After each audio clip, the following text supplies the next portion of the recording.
पंडित जी, दोबारा से देखकर बताओ कि कहीं कोई गलती तो नहीं हो गई आपसे। आखिर इतना लंबा मुंह दिखाई का प्रोग्राम मैं कैसे रख सकती हूँ। देखो बहन जी, कुंडली के हिसाब से और ग्रह के हिसाब से तो जो दिख रहा था मैंने आपको बता दिया। अभी 2 हफ्ते पहले का कोई मुहूर्त नहीं है आपके चारों बहू की मुंह दिखाई की रस्म का। अच्छा, अगर ऐसी बात है तो फिर कोई बात नहीं पंडित जी, हम मुंह दिखाई की रस्म शुभ दिन पर ही करना चाहते हैं, फिर चाहे थोड़ा इंतजार ही क्यों ना करना पड़े।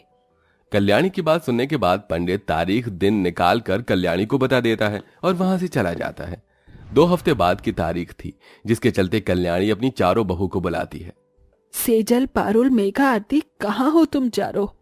कल्याणी की 3 सुंदर गोरी अमीर बहू तो बिना घूंघट के आ जाती हैं, तो वहीं आरती लंबा सा घूंघट करके आती है।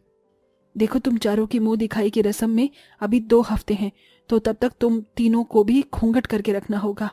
माँ जी, आप ये कैसी बातें कर रही हो? इतनी गर्मी में हम घूंघट करके कैसे रहेंगे?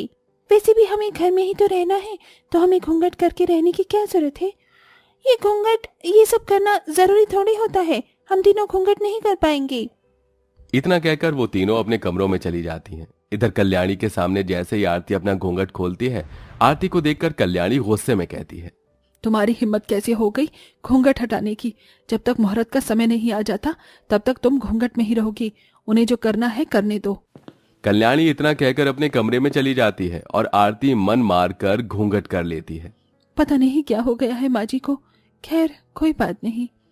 आरती अपने कमरे में जाती है। उसके कमरे में एक पंखा लगा होता है जो बहुत धीरे धीरे चल रहा होता है। उसे उसमें बहुत गर्मी लगती है। इसमें तो बहुत गर्मी लग रही है, बिल्कुल भी यहाँ रहा नहीं जा रहा। आरती एक चुन्नी को गीला करके लाती है और उसे ओढ़ लेती है। सुबह तक के लिए तो यही ठीक रहेगा। सुबह होने के बाद माँ जी से कहूंगी कि कमरे का पंखा ठीक करवा दें या फिर कूलर लगवा दें।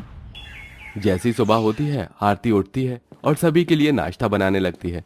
तभी वो देखती है कि उसकी देवरानियां उसकी सास के कमरे में जाती हैं।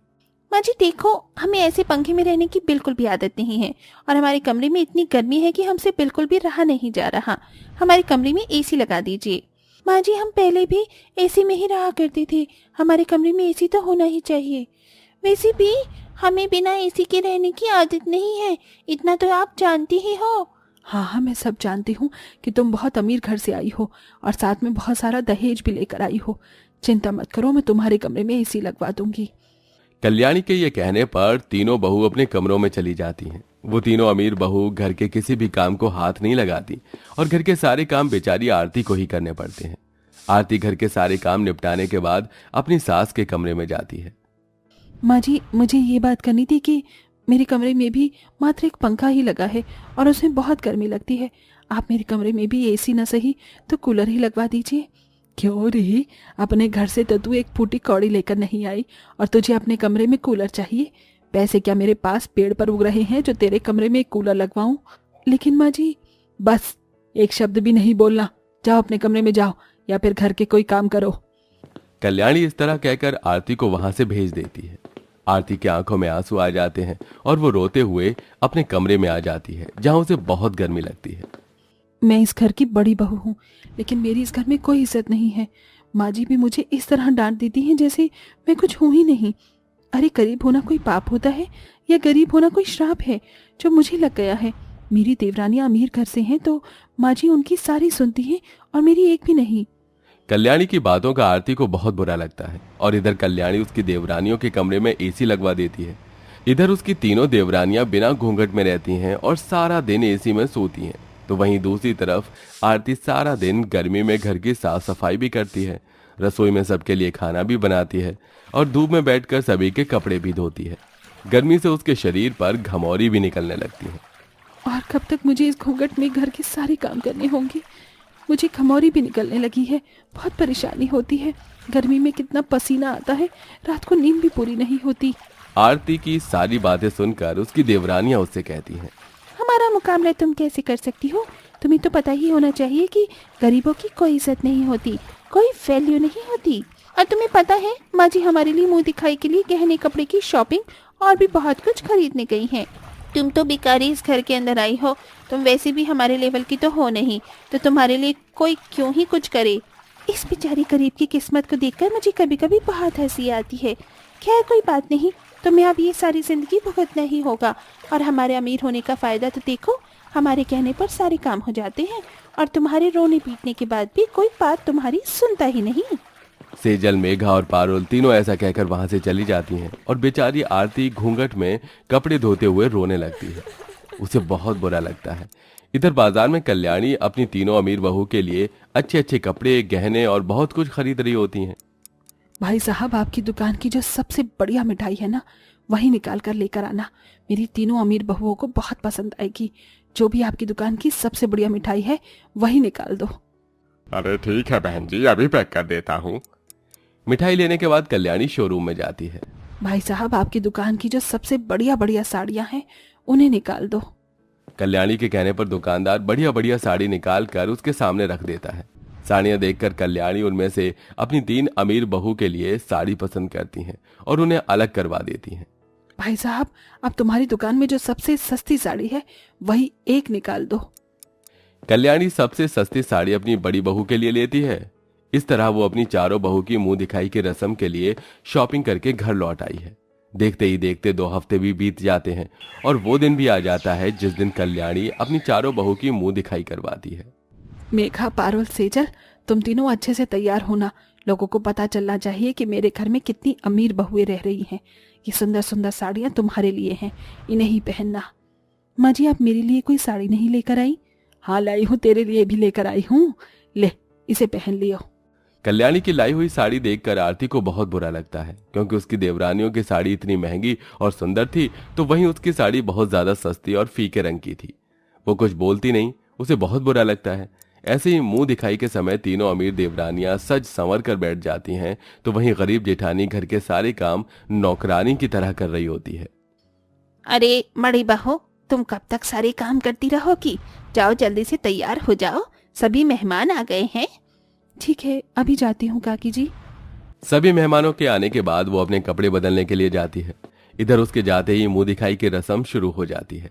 देखते ही देखते तीनों अमीर बहू की मुंह दिखाई की रस्म हो जाती है और कल्याणी उन्हें महंगे महंगे तोहफे देती है और सभी उन्हें गिफ्ट देते हैं, जिसके चलते आरती जब आती है तो मुंह दिखाई की रस्म भी खत्म हो जाती है।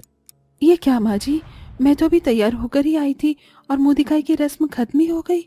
हाँ, अब मैं क्या करूं? जब तुम देरी से आई हो, चलो मेरे लिए 1 गिलास जूस का लेकर आओ। कल्याणी के कहने पर आरती मायूस होकर जूस का गिलास लाकर उसे दे देती है और बाकी के कामों में लग जाती है। इस तरह खाना खाकर सभी मेहमान अपने घर चले जाते हैं और बेचारी आरती की मुंह दिखाई की रस्म होती ही नहीं। ऐसे ही कुछ दिन बाद अमीर देवरानियों की सहेली उनसे मिलने आती हैं। अरे आओ आओ, तुम्हारा स्वागत है। तुम सभी मेघा, सेजल, पारुल की सहेलियां हो। ये नौकरानी हमसे इतने सवाल जवाब क्यों पूछ रही है? अरे नौकरानी सुनो, जाकर हमारी सहेली को बुलाओ, हमसे इतने सवाल जवाब मत करो। ये सुनकर कल्याणी को बहुत बुरा लगता है। वहीं दूसरी तरफ उसकी तीनों अमीर बहुएं ये सब सुनने के बाद भी अपनी सहेलियों से कुछ नहीं कहती। अरे आयशा, प्रेरणा, तुम सब आ गई? चलो हमारे कमरे में, यहाँ बहुत गर्मी है, हमारे कमरों में AC लगा है। सेजल, पारुल, मेघा अपनी सहेलियों को अपने कमरों में ले जाती हैं, तो वहीं कल्याणी गर्मी में हॉल में बैठी हुई रोते हुए खुद से कहती है, पहली बार किसी ने मुझसे इस तरह कहा। मैंने अपनी अमीर बहू को कितना समझा, लेकिन उन्होंने अपनी सहेलियों के सामने मेरी बेइज्जती होने दी और उन्हें कोई जवाब तक नहीं दिया। क्या यही इज्जत है उनकी नजरों में मेरी? तभी कल्याणी का पति उसके पास आता है और कहता है, इसे कर्मों का फल कहते हैं कल्याणी। जैसे तूने नौकरानियों जैसा बर्ताव इस बेचारी गरीब बड़ी बहू पर किया, आज वही शब्द तुम्हें अपने लिए सुनने को मिल गया। अरे अमीर के पास जब पैसा होता है तो उसके पास घमंड भी आ जाता है और अपने घमंड के आगे वो किसी रिश्ते को नहीं समझता, जैसा कि तेरी तीनों अमीर बहुएं हैं। आपने बिल्कुल सही कहा। मैं अपनी तीनों अमीर बहू के अमीर होने पर कुछ ज्यादा ही घमंड करने लगी थी, लेकिन इस घमंड के चलते मैंने अपनी अमीर बहू को अपने सर पर ही बिठा लिया और बेचारी मेरी गरीब बड़ी बहू, उसके साथ मैंने बहुत गलत किया। अब गलती सुधारने का समय है कल्याणी। इस तरह अपने पति की बात सुनकर कल्याणी अपनी गलती को सुधारने के लिए उसी वक्त अपनी तीनों अमीर बहुओं के कमरे में AC हटवा देती है, जिसके चलते अमीर बहुओं की सहेलियां गर्मी से परेशान होकर अपने घर चली जाती हैं। अब कल्याणी अपनी बड़ी बहू की मुंह दिखाई की रस्म रखती है, जिसमें वो उसके लिए बहुत सारे गहने, साड़ियां और अच्छी अच्छी मिठाई भी खरीद कर लाती है। जो मुझे पहले करना चाहिए था मैं अब कर रही हूँ। ये लो बड़ी बहू, अपनी मुंह दिखाई की रस्म का शगुन। शगुन देखकर आरती की आंखों में आंसू आ जाते हैं और वो उस दिन बहुत खुश होती है। तो वहीं दूसरी तरफ ये सब देखकर अमीर देवरानियों को अपनी गलती का एहसास होता है। वो भी अपनी सास और जेठानी से माफी मांगती हैं, जिसके चलते वो उन्हें माफ कर देती हैं। अब उन तीनों की अमीरी का घमंड खत्म हो जाता है और वो सब एक साथ खुशी खुशी रहने लगते हैं।